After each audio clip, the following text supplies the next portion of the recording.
Para hablar un poco antes de la filosofía que hemos venido trabajando, del concepto integrado, simultáneo del tratamiento endodóntico y la colocación del perno de manera simultánea, en este concepto de única cita, en el concepto en que nosotros ya en un diagnóstico endorestaurador se hace el planeamiento de la restauración final, se hace toda una ejecución integrada entre preparo biomecánico, pensando en la restauración del diente tratado endodónticamente.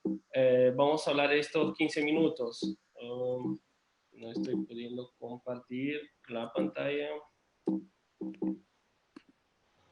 A ver.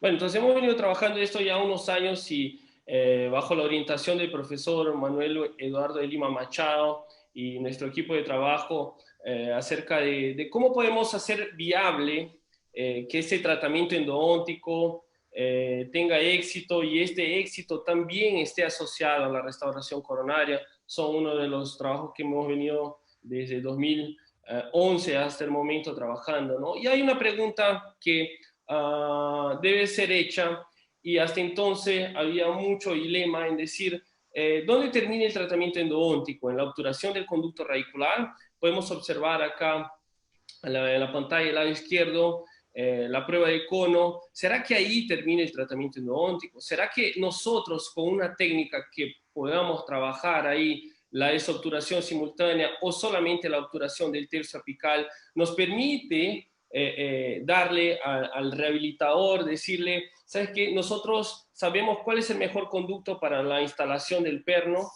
¿O será que nosotros también con la técnica podemos decir, ¿sabes qué? Vamos a poner el perno en la misma sesión, en la misma cita del tratamiento endodóntico, y el lado derecho de la pantalla observamos ahí el resultado final de ese tratamiento, tanto endodóntico como restaurador. Entonces hemos venido discutiendo estos aspectos, hasta qué punto es posible asociar ahí el éxito del tratamiento endodóntico con el éxito restaurador, y hablar de este trabajo simultáneo, de cómo nosotros podemos de manera efectiva hacer la preparación biomecánica y al mismo tiempo hacer el espacio, diseñar el espacio para el perno, para el retentor intraradicular. Fue una de las interrogantes y eso trabajamos mucho en mi maestría. Y dentro de eso, pensando en la mejor manera de hacer un trabajo simultáneo, trabajamos con esta técnica en el cual, por ejemplo, en el lado izquierdo observamos de la pantalla acá un diente en el cual tenemos 16 milímetros de longitud. Entonces, sabiendo que en un diagnóstico ya y la necesidad de tratamiento endodóntico, pero también podemos determinar la necesidad de la colocación de un perno intraradicular. Entonces, este trabajo integrado nos permite saber que 16 milímetros será la longitud del diente todo, pero sabemos que si dejamos 5 milímetros de obturación apical y trabajamos 11 milímetros del espacio que va a ser instalado el retentor intraradicular, entonces estamos hablando de una preparación biomecánica endorestauradora. Entonces, ¿qué consiste eso? Trabajar, por ejemplo, acá es una lima Weiwan, trabajar los sistemas mecanizados, las limas endodónticas en la longitud de trabajo, y tenemos acá, observamos que la lima llega a 15 milímetros de la longitud de trabajo. En esta imagen observamos cómo es hecho la preparación para el perno en 11 milímetros. Recordemos que nosotros siempre debemos dejarnos 4 o 5 milímetros apicales de obturación, pero esta técnica es anticipar la desobturación o anticipar la preparación del conducto para perno. Entonces, observamos luego en la secuencia cómo se va a obturar solamente el tercio apical, y en el lado derecho de la pantalla observamos el perno cementado, y ahí también tenemos la obturación apical. Entonces, es un trabajo integrado en el cual es importante que el endodoncista, y podemos con mucha propiedad hablar que el endodoncista sabe cuál es el mejor conducto para poner un perno, sabe cuánto desgastar, sabe exactamente qué perno intraradicular puede ser el mejor. Entonces, dentro de esta técnica observamos acá cómo la lima reciprocante trabaja el conducto hasta la longitud de trabajo y luego hacemos la preparación simultánea para el perno con una punta ultrasónica que hemos desarrollado con el profesor Machado, que se llama post-prep. Ahí observamos cómo se trabaja de manera integrada ahí el preparo biomecánico, la ampliación endodóntica y la preparación para retentor intraradicular de manera simultánea, ¿no? El interesante de la técnica es poder nosotros hacer este trabajo integrado. Y dentro de los trabajos de investigación que hemos tenido como conclusión de esta técnica es que tenemos una mejor adaptación del perno al conducto radicular y esta mejor adaptación influencia en una mejor resistencia adhesiva del perno en el conducto radicular. Y eso es interesante, hablar de cómo nosotros podemos adaptar mejor el perno a la anatomía del conducto radicular con un preparo biomecánico ahí integrado. El hecho de nosotros trabajar ahí con la fresa del fabricante o con una punta ultrasónica diseñada para eso nos permite trabajar de manera más confiable. Y ese es el punto principal ahí de hablar de preparación del conducto para perno en el concepto de blindaje simultáneo, ¿no? Cómo nosotros, cómo el endodoncista consigue trabajar de manera integrada y que tengamos resultados satisfactorios. Fue nuestra preocupación y llegar a la conclusión que estamos por buen camino, tenemos bastante para estudiar, hemos venido hablando de desgastes intradentinarios, intrarradiculares, pero tenemos un camino ahí para trabajar. Doctor, ya, listo, no estaba consiguiendo pasar el slide. Esta es una imagen mostrando cómo la obturación apical va a rellenar el tercio, un tercio del conducto radicular y el retentor intrarradicular en el tercio medio y tercio cervical va a ser instalado el perno y siempre recordando que la preparación para perno tenemos que dedicar y tenemos que hacer un trabajo mínimamente invasivo, digamos así. Tenemos que hacer una preparación de conducto con mínimo desgaste dentinario, eso es lo importante, no trabajar excesivos desgastes dentinarios porque sabemos que desgastar en exceso dentina del conducto radicular predispone a la fractura radicular, entonces nuestro preparo para perno tiene que ser mínimo, pero es interesante hacer el preparo para perno porque si no el perno no entra. Hablando de pernos intrarradiculares, tenemos ahí varios pernos intrarradiculares. No es el objetivo hablar de pernos intrarradiculares, pero sí lo que se quiere, ¿no? Trabajar con pernos cónicos, que estos se adapten muy bien al conducto radicular. Entonces, son conceptos integrados que nosotros hemos venido trabajando.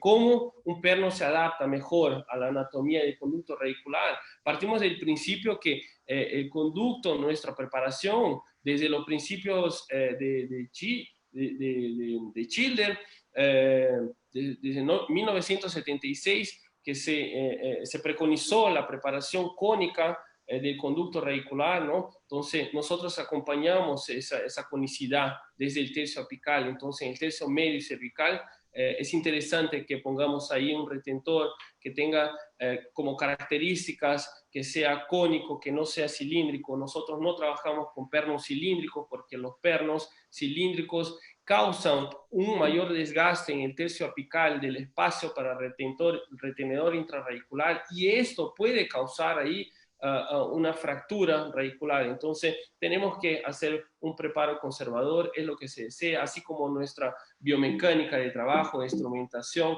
es trabajar ahí con sistemas que cada vez más desgastan menos dentina, pero manteniendo la calidad, ¿no? Hablando de reducción bacteriana, así como los trabajos del profesor Machado lo demuestran, ¿no? Hablar de reducción bacteriana, hablar de manutención de la anatomía del conducto radicular, son puntos que se ha venido trabajando bastante. Doctor Jair, no estoy pudiendo pasar el siguiente slide.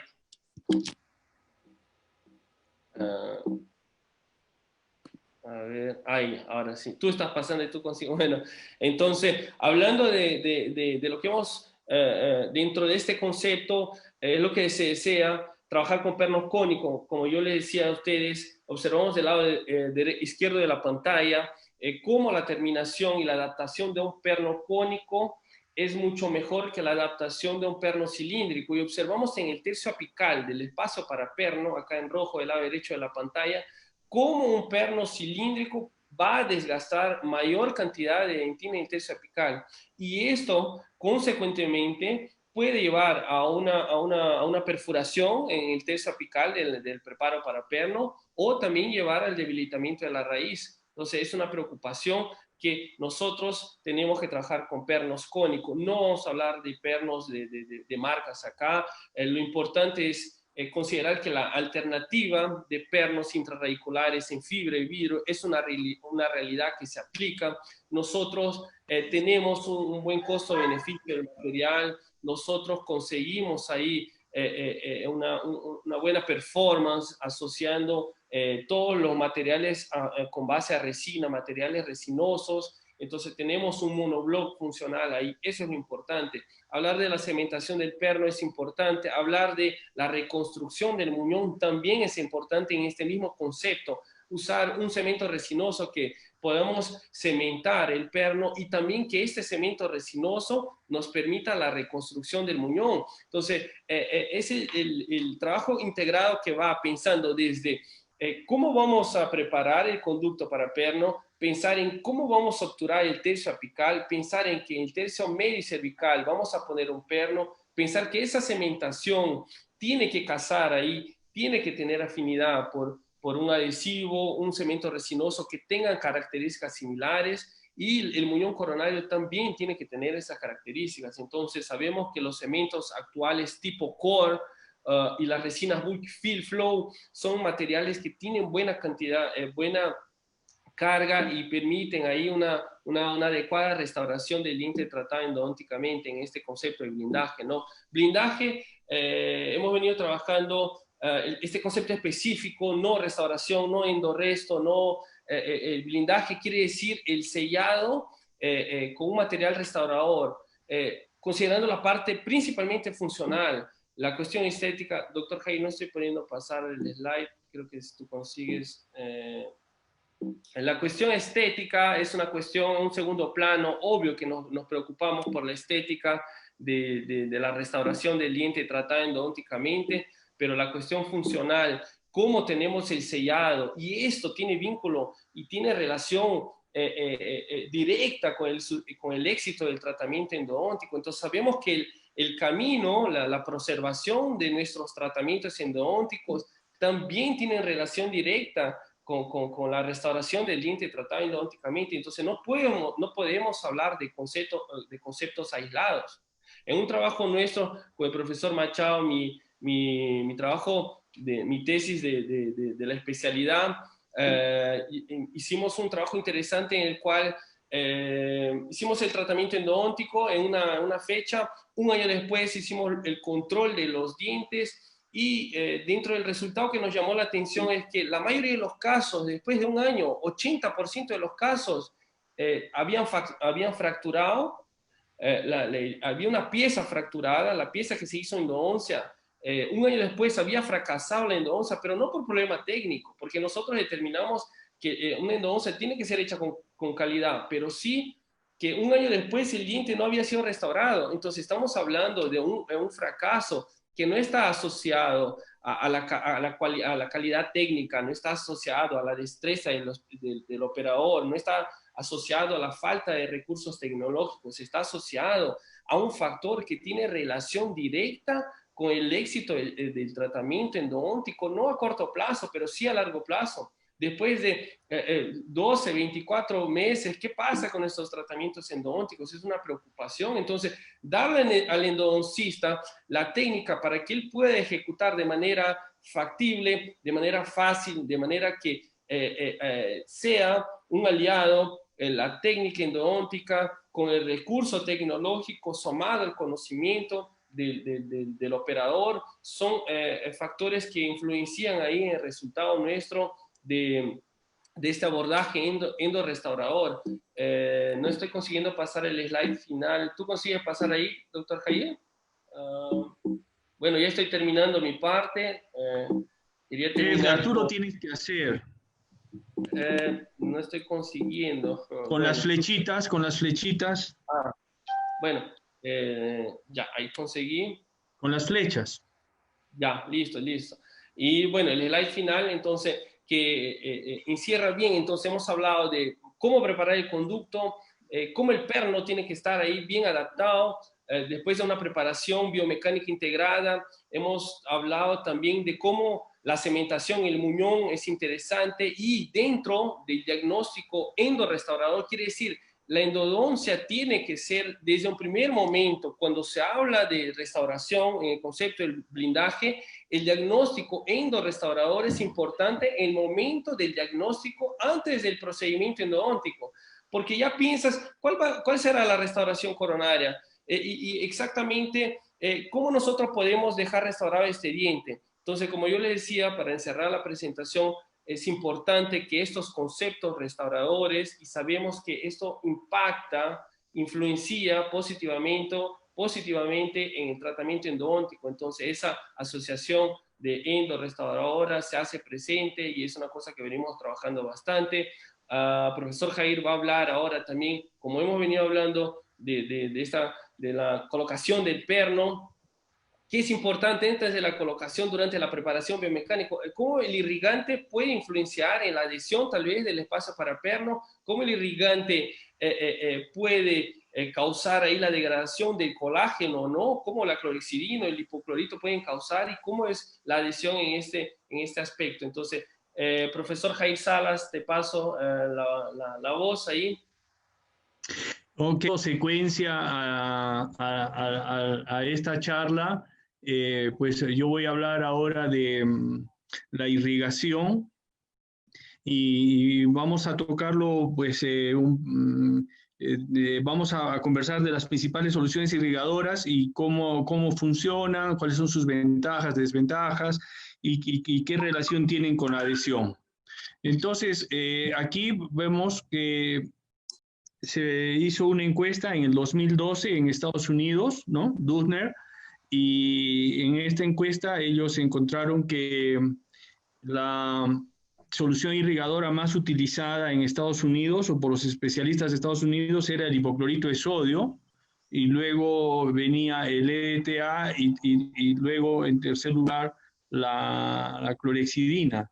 Entonces, con esto podemos decir que las tres principales soluciones irrigadoras que se utilizan para el tratamiento de conductos radiculares son el hipoclorito, la clorexidina y el EDTA. Pero aquí hay que hacer una aclaración, que si bien es cierto el EDTA se utiliza, pues se utiliza como un coadyuvante, más no como una solución irrigadora principal, ¿no? Entonces, si hablamos de soluciones irrigadoras principales, podríamos quedarnos solo con dos, con el hipoclorito de sodio y con la clorexidina. Vamos a empezar hablando del hipoclorito de sodio, ¿no? El hipoclorito de sodio es la solución irrigadora más usada no solamente en Estados Unidos, sino en el mundo, ¿tá? Y básicamente se la utiliza por sus dos grandes propiedades. La primera, porque es un agente antimicrobiano muy eficaz, de amplio espectro, ¿no? Tiene un amplio espectro de tal manera que prácticamente todo tipo de bacteria termina siendo eliminada por acción del hipoclorito. Y la otra gran ventaja del hipoclorito es que tiene una excelente capacidad de disolución de tejido orgánico.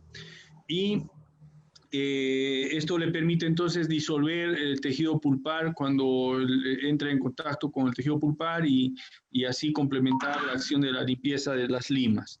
Entonces, debido a estas dos grandes propiedades, o estas grandes ventajas, es que el hipoclorito se convirtió en la solución irrigadora de primera opción, vamos a decir así, ¿no?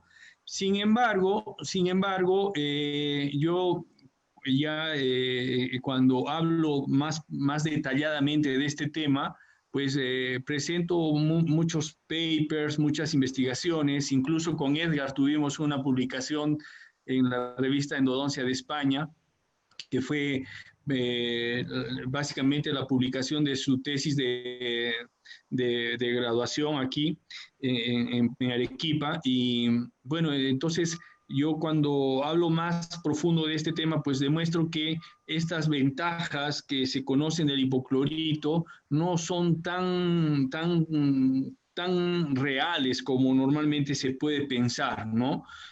Nos dicen que el hipoclorito disuelve el tejido pulpar, pero ya vemos muchas revistas, muchos journals mostrando cortes histológicos donde después de utilizar hipoclorito queda mucho tejido pulpar. Y también nos dicen que el hipoclorito es capaz de disolver el biofilm, como estamos viendo aquí, y también vemos en muchos reportes, en muchos artículos, que cuando se hace evaluación clínica de pacientes, no evaluaciones in vitro, sino evaluaciones clínicas,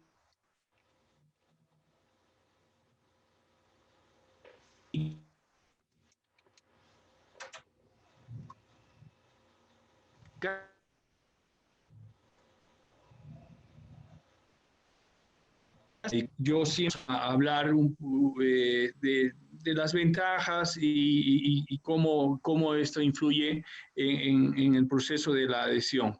Muy bien, otra desventaja, bueno, esas eran las principales ventajas del hipoclorito, ¿no?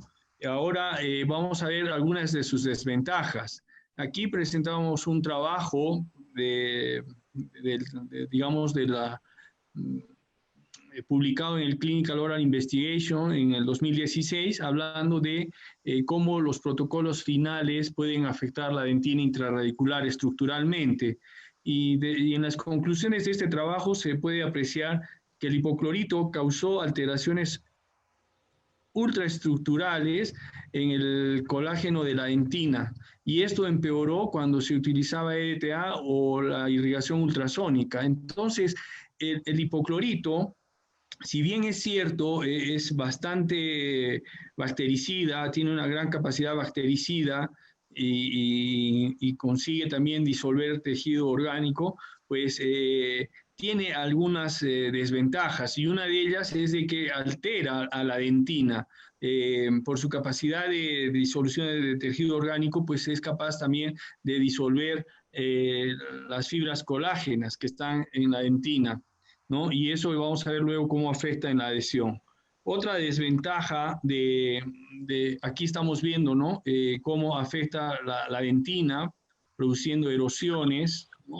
Produce erosiones, desmineralizaciones agresivas de la dentina y también disolución del colágeno de la dentina.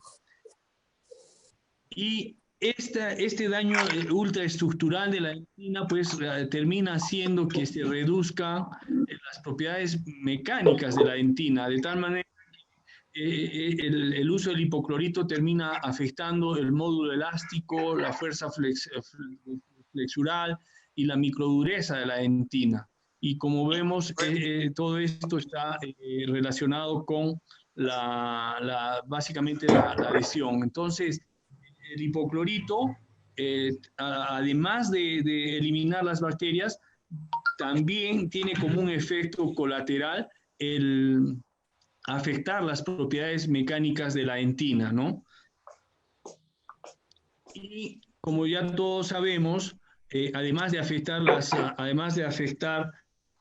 las propiedades mecánicas de la dentina, afectar estructuralmente a la dentina, el hipoclorito pues puede producirnos accidentes muy serios y complicarnos la vida tanto al paciente como al odontólogo. Entonces, básicamente esto son las principales desventajas del hipoclorito, ¿no? Aquí del recuerdo con el profesor Machado, con Edgar, cuando estuve por Brasil y en algunos otros congresos, y acá nuestro amigo en común, el doctor Kleber. Bien, como no quiero pasarme del tiempo, entonces vamos a pasar a hablar ahora de la clorhexidina. Aquí les presento un trabajo publicado hace poco, como pueden ver, en mayo de este año, en el Journal Endodontics, donde se presenta una revisión sistemática y un metaanálisis de estudios controlados, ¿tá? evaluando la eficacia antimicrobiana tanto de la clorhexidina como del hipoclorito. O sea, digamos que quien sabe un poco de investigación, pues este es el tipo de trabajo con mayor credibilidad, ¿no? Debido a que se trata de un metaanálisis y una revisión sistemática. Y entonces, ¿cuáles son las conclusiones de esta revisión sistemática y metaanálisis? En la conclusión, ellos encuentran que tanto la clorhexidina como el hipoclorito pueden reducir las infecciones bacterianas después de la irrigación, no habiendo diferencia significativa entre ambas, ¿tá? En cuanto a eficacia antimicrobiana. ¿Qué quiere decir eso? Que la clorhexidina es tan eficaz a nivel en cuestión antimicrobiano como el hipoclorito, o sea, ninguna es mejor que la otra en cuanto a su acción antimicrobiana, ¿tá? Aunque sus mecanismos de actuación son diferentes. Sin embargo, ambas soluciones pueden ser utilizadas como irrigantes principales, ¿no? Acá lo vemos. Entonces, estas soluciones pueden ser usadas como soluciones irrigadoras principales. Sin embargo, más estudios clínicos son necesarios para complementar estos resultados. Entonces, con este trabajo podemos pues decir que la clorhexidina con el hipoclorito a nivel de antimicrobiano pues no tiene ninguna diferencia, tiene la misma potencia, ¿no? Y que por lo tanto ambos pueden ser utilizados como solución irrigadora principal. Entonces, para terminar esta conclusión, pues acá dice que se necesitan más estudios clínicos, ¿no? Y es verdad, pues porque estamos llenos de estudios in vitro, ¿no? Abundan los estudios in vitro, pero lo que necesitamos son estudios clínicos. Muy bien, entonces, como les decía, mil disculpas a los asistentes. En realidad, como sabemos y decíamos al comienzo, esta es una tecnología nueva y por ahí surgen algunos inconvenientes y yo quería entrar, pero no me dejaba porque la sala estaba llena, pero bueno, felizmente ya conseguí entrar de nuevo. Ya prácticamente estaba en la mitad de lo que tenía que hablar, así que vamos a dar secuencia. Yo me quedé hablando de que en el último trabajo, una revisión sistemática que ha sido publicada hace poco, en esta revisión sistemática se encontró que no había diferencias a nivel antimicrobiano entre la clorhexidina y el hipoclorito, y por lo tanto ambas se podían usar como soluciones irrigadoras principales. Y otra conclusión de este trabajo fue que más trabajos clínicos eran necesarios. Y este trabajo que le estaba presentando se caracteriza por ser el primer trabajo clínico que compara el éxito del tratamiento endodóntico tanto usando la clorhexidina como el hipoclorito como soluciones irrigadoras principales. Y los resultados de este trabajo muestran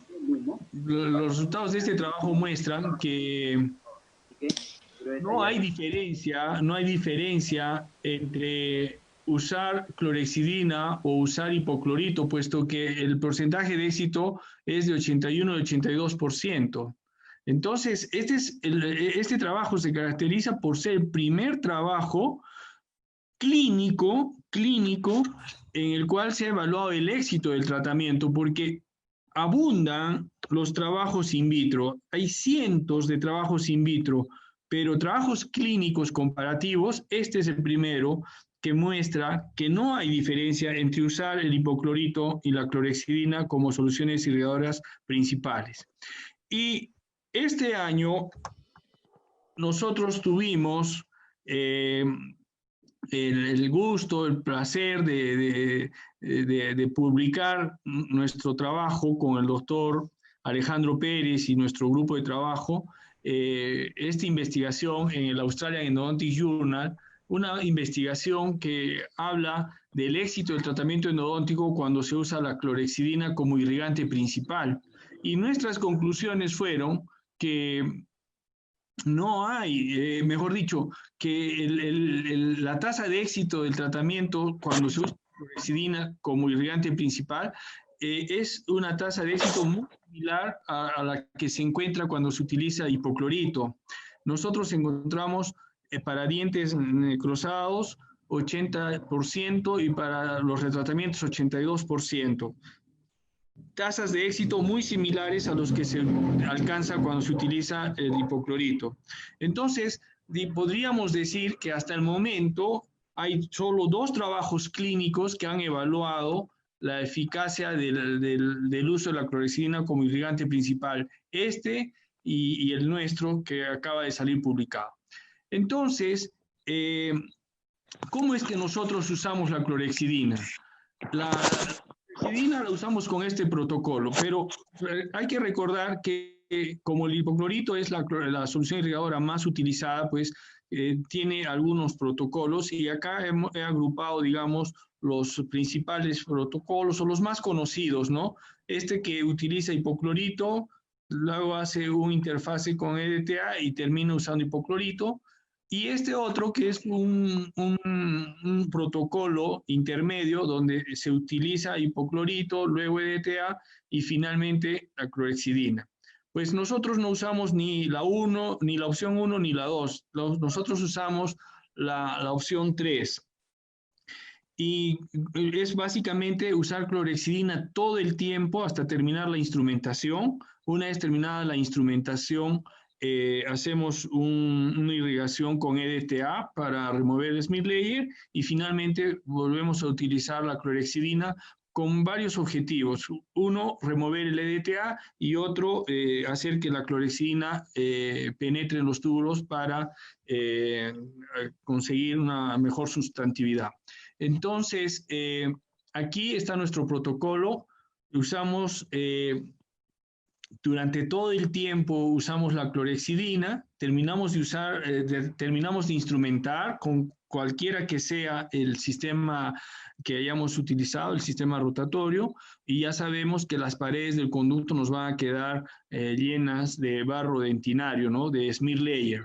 Entonces, este smear layer que estamos viendo aquí, lo removemos colocando EDTA dentro del conducto y agitándola con ultrasonido por un espacio de 30 segundos. Entonces, después de activar el EDTA por 30 segundos con ultrasonido, pues vamos a apreciar que el barro dentinario ha sido removido y vamos a poder ver las paredes, mejor dicho, los túbulos dentinarios abiertos, ¿no? Entonces, en resumen, usamos clorhexidina todo el tiempo. Cuando hemos terminado de instrumentar, rellenamos el conducto con EDTA para remover el smear layer, y una vez que el smear layer ha sido removido, entonces ahí volvemos a irrigar con clorhexidina, llenamos el conducto con clorhexidina, y activamos la clorhexidina con ultrasonido por 30 segundos.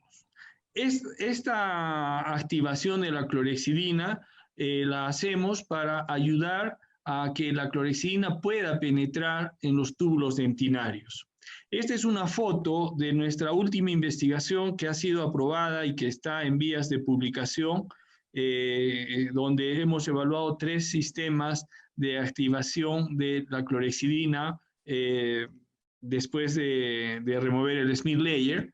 Y aquí podemos ver cómo claramente la clorhexidina que ha sido teñida con rodamina puede penetrar en los túbulos dentinarios, ¿no? Entonces, hacer esta activación final de la clorhexidina con ultrasonido ayuda a que la clorhexidina penetre en los túbulos dentinarios.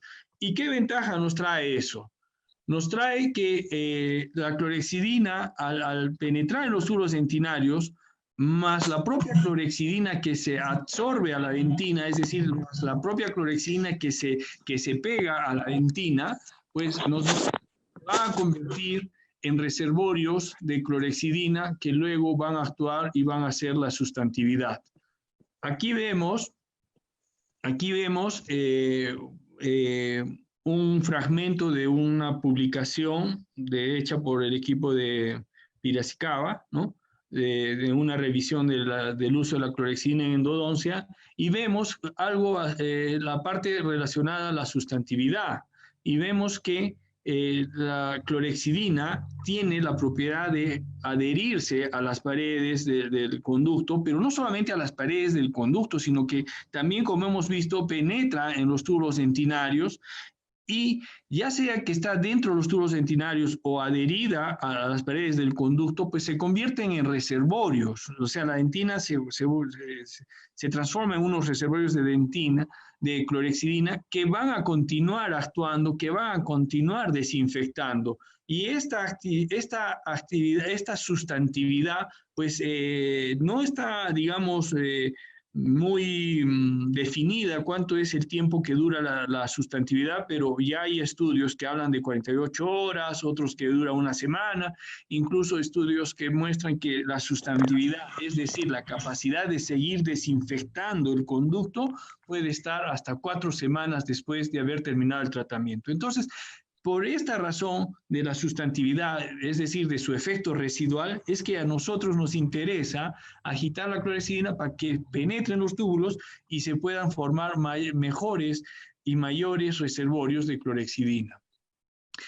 Entonces, la clorhexidina, además de que es un gran antibacteriano, además de que es biocompatible, tiene la sustantividad, y no solamente eso, sino que la clorhexidina se lleva muy bien, se da muy bien con la adhesión, ¿no? Entonces, aquí estamos viendo que la aplicación de clorhexidina, tanto in vitro como en vivo, después del grabado ácido y antes después del grabado ácido, antes de la hibridización, previene la pérdida de la fuerza de adhesión. O sea, digamos que la clorhexidina ayuda a la adhesión, es amiga de la adhesión, ¿tá? Y es amiga también de la adhesión porque la clorhexidina se ha demostrado que inhibe a las metaloproteinasas.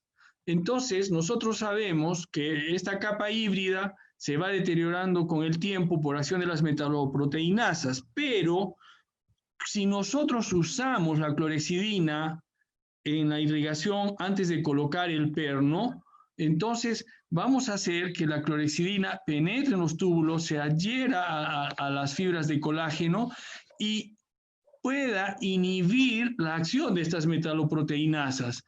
Al inhibir la acción de las metaloproteinasas, entonces la capa híbrida que se va a formar va a tener un mayor tiempo de vida, y eso entonces va a terminar ayudando a la adhesión.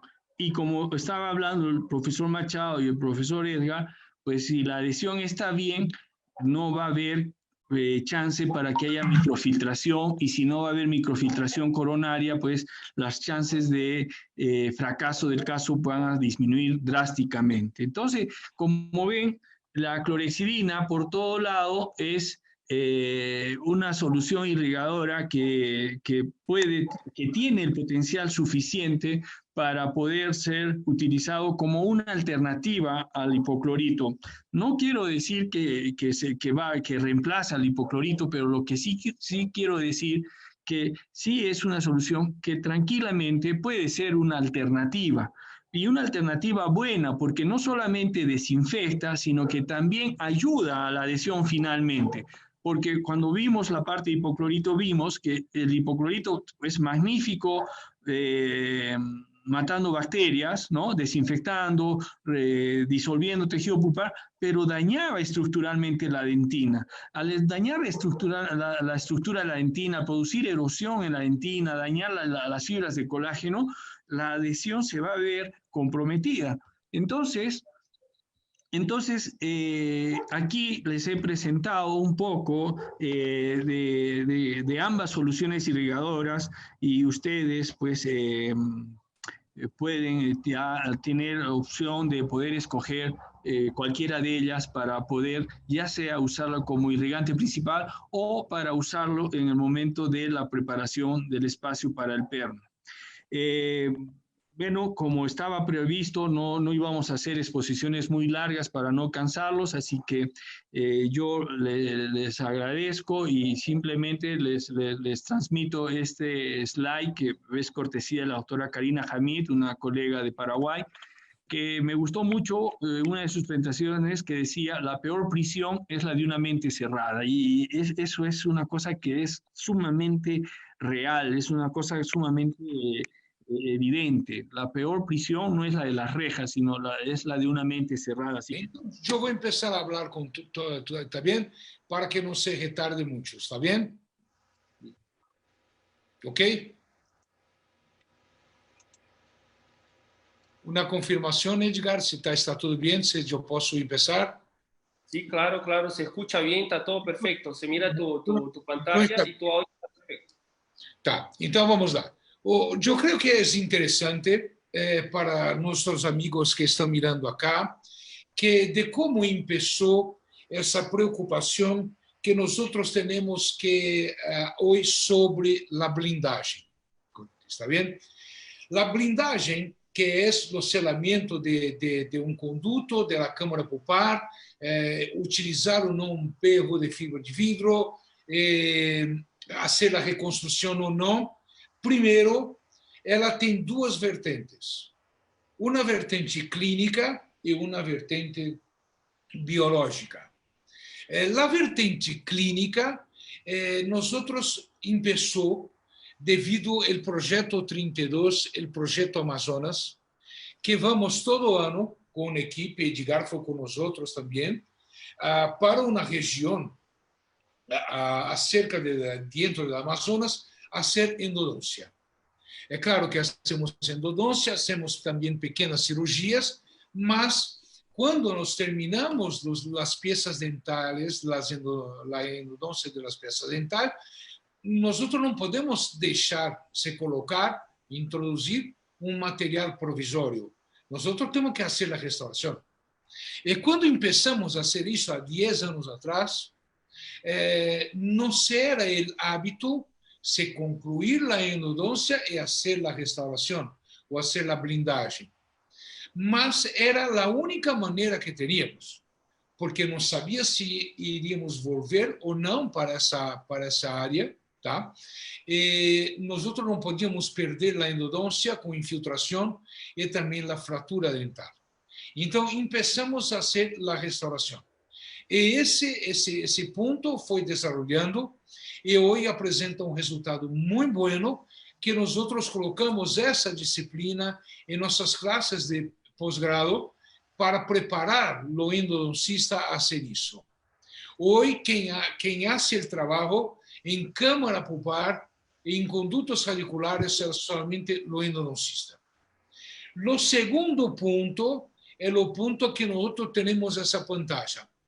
Essa pantalla ela demonstra, por exemplo, que nesse slide acá, nós temos, por exemplo, um quadro de como se habla, uma panorâmica, e acá, mira, nós temos uma radiografia do cérebro, mostrando vários pontos de acidente vascular cerebral. Mira que esses acidentes vasculares cerebrais são decorrentes de infecção dental. Acá, nós temos uma outra imagem mostrando que a infecção dental aumenta os casos de aterosclerose. Acá, uma outra que é muito mais dramática, que é um boletim do Instituto do Coração, que acá em Brasília tem um crédito muito alto, que demonstra que 45% das patologias do coração têm origem dental. E acá arriba, nós que tem esse gráfico, nós temos uma informação do mesmo instituto, INCOR, que 36% das mortes por problemas cardíacos têm origem dental. Então, que há uma interação, há. E como Edgar já falou, muchas veces el paciente demora mucho tiempo para hacer la restauración. O, si no, nosotros enviamos a una otra especialidad que hace o preparo de perro, se remove la obturación con fresas, sem dique de goma, em uma outra situação. Então, essa questão da infecção, que é claro, é uma porcentagem baixa, 6%, pelo menos até hoje, né? Que os conhecimentos vão aumentando, essa porcentação de 6%, nós miramos a integração entre as infecções dentárias e o resto do organismo. É claro que temos que mirar isso de uma maneira que não seja patológica. Temos que mirar isso que é uma descoberta, é uma relação que é chica, 5 ou 6%, mas que existe. Então, por exemplo, quando observamos em uma tese de maestria de uma orientada nossa, professora Karen Sepúlveda, pertence de Chile, que se findou agora, fez a defesa da tese agora, nós podemos induzir lesões apicais em rato e mirar se essa lesão apical teria uma consequência à distância. E a consequência nós observávamos com menor aumento do peso dos ratos, menor aumento do peso dos corações e maior estresse oxidativo pela atividade enzimática, promovendo aumento de cardiopatia, o que se pode ser comparado entre os grupos como uma manifestação à distância. Então, hoje, isso é muito claro. Então, quando se termina de fazer a endodôncia, nós buscamos fazer a blindagem. O termo é blindagem, né? O que é a blindagem? A blindagem é cerrar o conduto radicular e transformar em los dientes pouco mais forte, se evitar a fratura. Mira, nós temos acá artigo de livro de CIOSP que está em meu site, esse capítulo que nós mostramos todo o passo a passo de la blindagem, como se hace, todo. Esse está em nosso site, www.professormachado.com.br. Você entra em e-book e tem esse capítulo todo que se mostra o passo a passo. Então, nós vamos falar aqui de uma maneira mais rápida, de uma maneira geral. Nós temos que começar a criar uma técnica que seja muito ágil e que se permite a confecção da blindagem. Então, por exemplo, para nós, endodôncia é somente uma cita, a não ser que estamos com um caso agudo. E nós, eu trabalho muito com Wave One. O melhor reciprocante é aquele que você domina, compreende? Eu me dou muito bem com ele. E o Wave One me traz uma vantagem. Por exemplo, quando o primeiro instrumento que penetra na região apical é o instrumento 10 ou 15, eu faço o ensanchamento do conduto com o reciprocante primary e eu vou fazer a obturação com o cono 0.630, que se adapta muito bem. Mas quando eu vou fazer a obturação e se colocar o perro, e isso eu vou colocar quando não há paredes dentárias, porque quando eu tenho 4 paredes dentárias, eu faço a obturação, ataque ácido e coloco, por exemplo, um STR em toda a câmara pulpar e depois o colega faz a restauração, né? Mas quando não há 1, 2, 3 paredes, e eu vou colocar o perro de fibra de vidro, a preferência da obturação da porção apical é com um cone Wave One. Por quê? Nós estamos mirando acá esse cone que tem a conicidade 0.6 e esse acá é o cone Wave One Gold. O que se passa é que nos 5 milímetros iniciais, os conos são totalmente idênticos. Depois desses 5 milímetros, o cone Wave One se queda um pouco menos cônico, porque foi um cone proposto para a termoplástica. Obturar a porção apical, ir com o condensador, cortar, uma técnica que nós outros não usamos. Mas, enfim, quando, portanto, eu faço o do cono, em lo limite, em la longitud de trabalho, eu tenho certeza que o cono está muito bem travado em la porção apical. Isso é fundamental. Se é o cono rojo, azul, verde, não interessa. Ele tem que estar muito bem travado. E isso se queda muito simples, porque mira, que se eu faço o preparo com os Wave One Primary, eu tenho pinos de perros de fibra de vidro que é compatível a esse espaço do conduto. É claro que nos condutos curvos não se pode ultrapassar a curvatura, mas nos retos sim. Então, o mínimo de obturação que pode se deixar é 5 milímetros, não menos do que isso. E 5 milímetros, o diâmetro 5 milímetros após preparo do Wave One Primary, você tem já o cone 0.5. E nós outros não hacemos o ensancheamento para se colocar de pelo, como Edgar se mostrou muito bem, porque nós outros vamos usar uma resina que tem a dureza da dentina, perro de fibra de vidro que tem a dureza da dentina, e não vamos mais ensanchar o conduto do que já foi ensanchado. Então, a técnica de obturação é muito simples. Uma vez que eu faço o travamento do cono, nós outros vamos, por exemplo, acá, separar então os 5 milímetros finais do cono travado. Vamos agora colocar o cimento obturador resinoso com pontas de papel absorvente e vamos a jogar o cone lá dentro, como estamos fazendo aqui. Mira, porque é cônico o conduto. E agora é importante que tenhamos condensadores verticais com diâmetro de terço cervical, terço médio e de terço médio para apical, para que se possa fazer uma boa condensação. Primeiro empezamos com o mais ancho, né? Depois vamos para os mais finos e fazemos uma boa condensação com o cone na região apical. Então, mire rapidamente como se passa o preparo, né?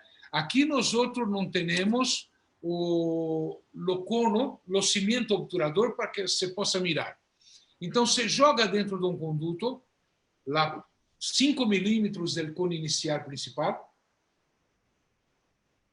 graças que foi muito bem travado, e agora com os diferentes calcadores, e vamos fazer a condensação em terço cervical, terço médio, e finalmente a condensação final. Mira, o que se passa é isso. E hacemos pouquinho de força. E nós outros não temos a passagem do cono pelo forame apical, porque está muito bem travado. E listo, está pronto o preparo. Não necessitamos fazer mais nada, está listo. Compreende? É claro que esse conduto está com muito cimento obturador, né? Então, para limpar o cimento obturador, nós vamos usar escovas interdentárias que podem ser autoclavadas. Misturamos, molhamos pouquinho em álcool, colocamos dentro do conduto e, claro que vamos escolher o diâmetro hasta que vai até a longitude necessária, e aí hacemos esfregaço na parede do conduto, rápido, para o álcool não comprometer o cimento obturador apical, e depois uma farta irrigação com água. Repetimos esse procedimento 2, 3 vezes, irrigamos com água no final, e depois vamos a secar com pontas de papel absorvente. Então, mira, aqui miramos a escova interdental, sendo posicionada dentro do conduto, a irrigação com água para sacar afora o álcool, a secagem do conduto com sugadores e pontas de papel absorvente, e aí nós temos o espaço do conduto listo e a obturação. E acá, como nós já falamos, se eu trabalhei com o Wave One Primary, eu posso colocar cone, perro de fibra 0.5. Mira, esses são micrografias que nós fizemos, está em livro, pode mirar, para observar se a superfície de dentina estava limpa ou não. E está muito limpa. Podemos mirar os túbulos dentinários abertos, porque o álcool também faz uma pequena desidratação. E depois vamos colocar o quê? O pego de fibra e colocar o cimento resinoso, que pode ser, por exemplo, cimento autoadesivo, cimentos autoadesivo condicionantes, autoadesivo com cimento e correspondente, com 3 passos. Esse não é bueno, porque a luz não se chega hasta a região, né? Seguir o protocolo do fabricante e escolher um conjunto de cimento e de pego e todos que tenha um coeficiente de dureza muito próximo à dentina. Porque aí nos quedamos com um bloco só e temos muita resistência. Os problemas de fratura é quando se coloca somente um pego muito livre, totalmente livre, e o cimento. Edgar tem um trabalho bom com isso. Tem que ser ou um pego que está adaptado ao conduto, ou senão muitos pegos e mais o cimento resinoso para ser o quê? Para ser um pego idêntico e identificado para o conduto. Então, a fase inicial é um cimento dual, né? Então, estamos fazendo essa questão que se toma a presa por químico, meio químico e depois com as luzes também, né? Então, assim vamos aplicar a luz e posteriormente, após a aplicação dessa luz e feito todo o adesivo autocondicionante que estamos colocando acá, miramos, por exemplo, essas micrografias nossas de uma investigação, o câmbio, e podemos mirar a dentina intraradicular sem condicionamento ácido e a dentina com condicionamento ácido. Mira o espaço que eu tenho em la porção orgânica da dentina. Colocamos os pinos, colocamos as resinas. Agora, por exemplo, é um Bookfield, um SDR, fotopolimerizada. E aí, nós temos 2 opções, como Edgar já falou. Ou hacemos uma união, né, onde o protecista vai fazer o preparo, se colocar uma corona, ou vai fazer o que queiras, mas em câmara pulpar e conduto radicular não vamos a mexer mais, né? Ou se não, hacemos a reconstrução da corona, né? E o número de pegos está vinculado ao número de paredes que se falta. Aqui nós fizemos a restauração da corona, né? Necessita já uma habilidade maior.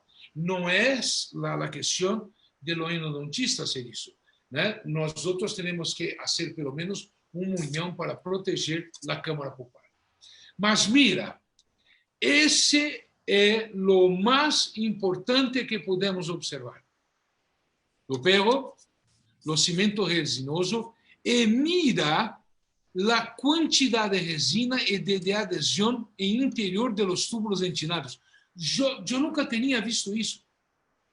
Então, por isso que nós falamos em uma obturação adesiva. É por isso que nós temos, por exemplo, uma restauração que transforma uma resistência dental. Mira cá, o pelo, a resina, e como se penetrou dentro do conduto, o cimento resinoso e todas essas coisas, e não é imbricamento, é adesão. Mira só, isso é muito importante. Porque você pode falar para mim, e se eu tenho que fazer novamente a endodôncia? Por que eu vou fazer novamente a endodôncia? Se és uma pessoa que não sou eu, e eu pego o caso, sim, há pontas de ultrassonidos que se removem pelos de fibra, e assim sucessivamente, com o mesmo grau de dificuldade, um pouco menor do que perros metálicos, porque nós sabemos também que perro de fibra que se foi usado, há perros duríssimos de zircônia, por exemplo, que isso pode levar a uma fratura radicular, tanto quanto os perros metálicos, né? Os que têm a mesma resistência da dentina são muito melhores para se evitar isso. Agora, a pergunta que nós fazemos é o seguinte: quando eu vou fazer uma endodôncia, eu vou fazer o melhor de mim. O melhor que eu posso fazer. E depois eu faço a blindagem. Se a lesão periapical não regrediu, não é por causa do conduto. Eu faço para a cirurgia parodôntica. E se não regrediu, eu faço a extração e vai para o implante. Porque a pergunta que eu tenho que fazer a mim é o seguinte: se eu sou rigoroso em la minha endodôncia, sigo todos os passos, eu faço uma pergunta: o que eu vou fazer que já não tenha feito? Compreende? Nada. Então, nós vamos retratar por quê? Não. Muitas vezes, nós sabemos que 5 ou 6% das endodôncias não se logra o êxito. Eu não faço uma endodôncia para lograr o êxito. Eu não tenho esse poder. Eu não tenho essa magia para ser isso. Eu vou fazer o que eu faço de melhor. Eu vou dar o máximo de mim. Se eu não tenho competência, eu vou para outra pessoa que tenha competência. Mas uma vez que eu faço endo, eu blindo, porque eu não vou fazer novamente. Então, estamos lançando agora nosso livro de urgências em endodontia, que foi um lançamento muito interessante, principalmente nessa época de pandemia. Está à disposição em nosso site. E no nosso site www.professormachado.com.br nós temos o capítulo que está todo listo dentro desse contexto. Assim sendo, eu vou encerrar a minha participação e vamos interromper o compartilhamento. Muitas graças.